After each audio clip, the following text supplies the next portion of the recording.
This is the mother of 43-year-old Kristil Krug. In a few seconds, she's going to find Kristil's lifeless body inside this very garage. Hello?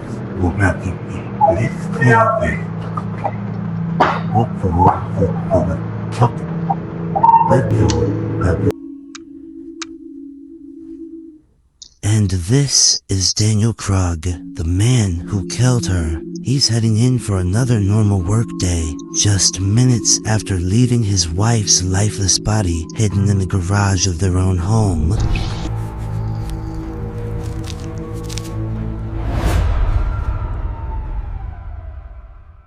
In the quiet suburban city of Broomfield, Colorado, a mother of three was fighting a battle nobody could see.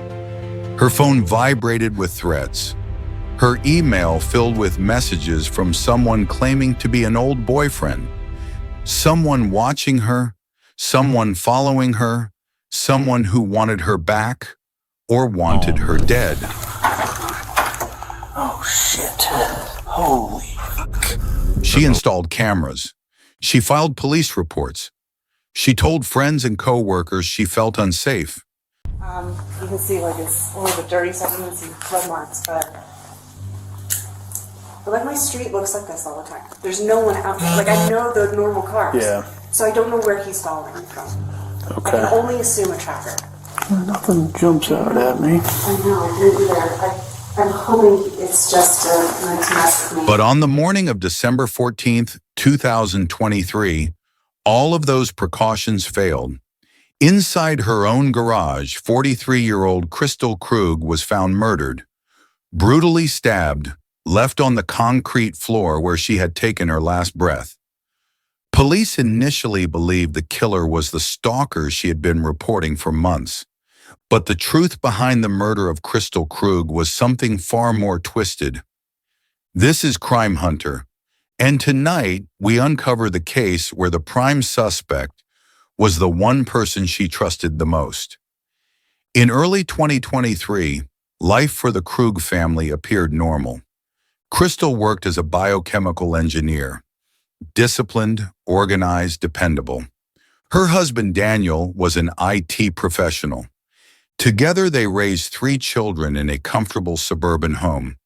But beneath the tranquility of their marriage, something began to shift. It started with unusual emails, strange, personal, threatening. The messages referenced details only someone with a history with her would know. The sender claimed to be an ex-boyfriend. He wrote that he missed her, that he wanted her back, that she would pay if she ignored him. Over time, the tone escalated. He described where she drove, where she parked, what she wore, what time she left for work. Someone was watching her, or so she believed. By late 2023, the threats were constant. She told friends she was scared to be alone in her own home. She told co-workers she felt a presence, someone following her. She told police she feared for her life. She installed cameras, including one in the garage, where she often entered the house. And still the messages continued. Detectives later described the stalking as unusually sophisticated. The emails came from foreign servers. The phone number was masked. The intimidator seemed technologically savvy, someone capable of hiding digital footprints. What made it even more disturbing was the emotional tone. Whoever was behind the messages seemed to know what triggered her fear, what made her feel vulnerable, what made her doubt her own safety.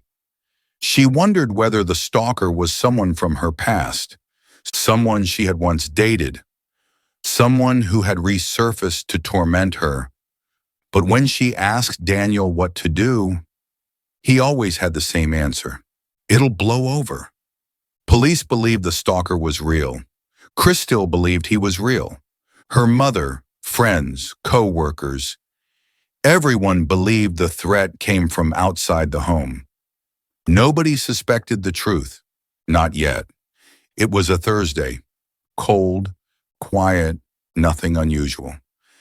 At 7:30 a.m., Kristil dropped her children at school. She returned home briefly, then left again to run errands.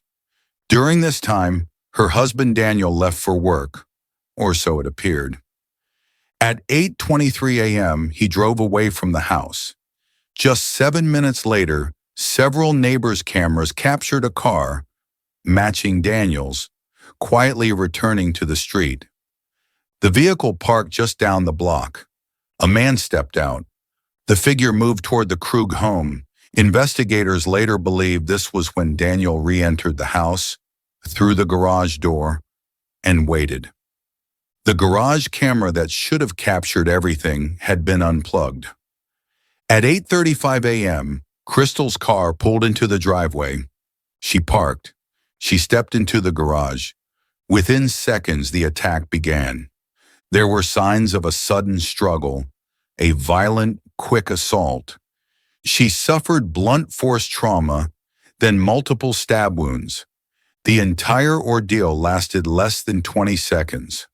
Her body was left on the floor beside her car. At 8:42 a.m., the same figure was seen leaving through a side door, walking back toward the parked vehicle. By 9 a.m., Daniel was at work, behaving as if nothing had happened. Later that morning, around 10:17 a.m., Kristil's mother arrived at the home.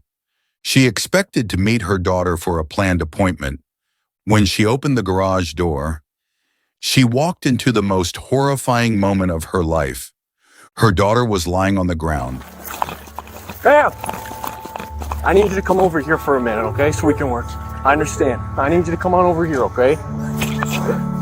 Okay. I know.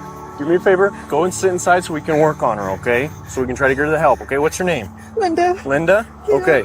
My name's Officer Zamora, okay? I'll come out here and I'll give you some news as soon as I can. Please tell me she's okay. I have no idea just yet, but I know that they're working on her. The officer in there has been working CPR on her, and I think she's doing okay, My okay? husband called. He did. He's the one that called us and let us know, okay? Go ahead, take a seat for a minute. I'll be right back here, okay? I need to tag out, man. She's got a head wound. I don't know if it's from falling or something else, but probably falling, but I don't know, man. It's a good one. Husband said that. Motionless, surrounded by blood. She called 911. The dispatcher struggled to keep her calm as she screamed into the phone. Paramedics arrived. Police arrived. But it was too late. The medical examiner later confirmed that Kristil died quickly, within minutes of the attack. Detectives noticed something unexpected almost immediately. The garage security camera had been disconnected, and not by accident. Someone had pulled the power source directly from the wall. When police contacted Daniel Krug, he acted shocked. He said he was at work. He said he had no idea what happened. He said the stalker must have finally acted. He willingly answered questions. He expressed grief. He hugged his children when officers informed them. He appeared, on the surface, to be a devastated husband, but detectives saw something else.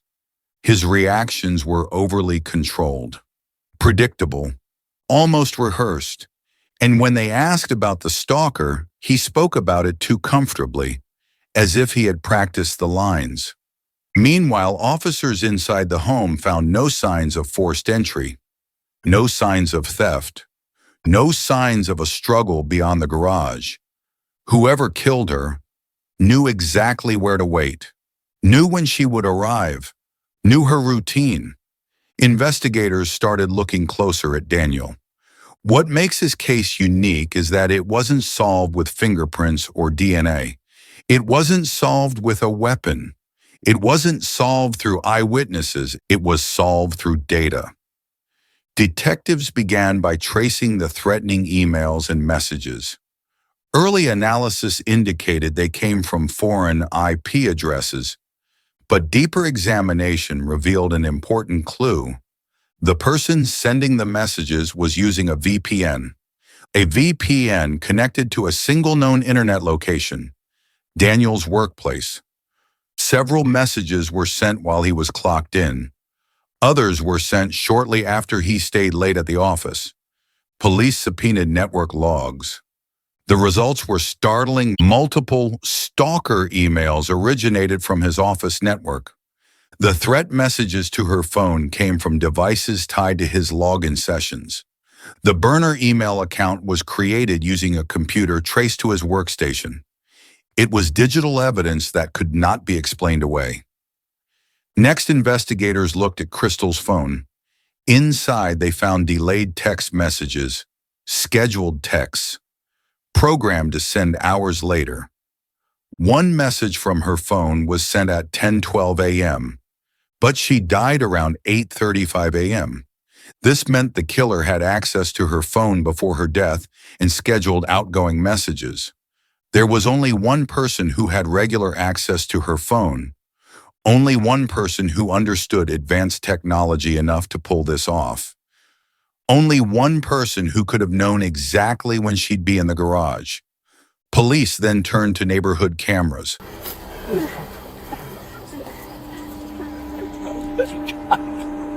I didn't protect her. I was the person who protect her. Let them know about, and they're going to talk to her. They're not going to say, nobody says anything. They're just going to tell her that. They pieced together a minute-by-minute timeline. 8:23 a.m. Daniel's car leaves the home. 8:30 a.m. His car returns, parking down the street. 8:32 a.m. A man matching his build walks toward the house. 8:35 a.m. Kristil arrives. Attack likely occurs. 8:42 a.m. Same figure leaves through a side door. 8:45 a.m. Daniel's car drives away from the street. 9 a.m. Daniel scans into work. Detectives describe the movements as too tight to be luck, too perfect to be coincidence. His alibi was collapsing. Detectives searched Daniel's devices and uncovered something chilling. He had been impersonating the stalker for months, not just sending messages, but building an entire persona. He created multiple email addresses, used proxy servers, purchased burner phones, wrote threatening scripts. He engineered a world in which his wife was under constant psychological assault he himself created. Prosecutors later argued that Daniel became obsessed with control. He wanted sympathy, dependence, and vulnerability from her. But over time, the fantasy spiraled, and he decided the only way out was murder. On December 20th, police arrested Daniel Krug. He showed little emotion. He simply asked for a lawyer. During trial in early 2025, the prosecution laid out a mountain of digital evidence. Threat emails traced to Daniel, VPN logs showing he masked his location, scheduled texts from her phone after her death, timeline inconsistencies, removal of the garage camera, surveillance showing a man returning to the house. The defense argued lack of physical evidence. No DNA, no blood, no murder weapon. But the jury didn't need physical evidence. They had something stronger, a pattern, a motive, and a timeline only Daniel fit. After several weeks, jurors found him guilty of first-degree murder, guilty of stalking, guilty of criminal impersonation. In April 2025, Daniel Krug was sentenced to life in prison without the possibility of parole. The Krug children now face life without both parents. One murdered, the other in prison. Friends say they still struggle to understand what happened. Family members say the tragedy is unimaginable. Investigators who worked the case described it as one of the most calculated betrayals we've ever seen. To this day, people who knew Kristil ask the same haunting question. How can someone torment the person they claim to love for months and then end their life? There is no easy answer, but one thing is clear. The stalker she feared was never real. The danger she sensed was coming from the home she lived in and the person she trusted most was the one who took her life. This has been Crime Hunter, a story of deception, manipulation, and a betrayal so deep it stunned even veteran detectives. If you or someone you know feels unsafe, take it seriously. Document everything. Reach out, because sometime the threat isn't a stranger in the shadows. It's someone you already know. Thank you for watching. Stay safe. And join us next time as we continue to uncover the truth behind the world's most disturbing crimes.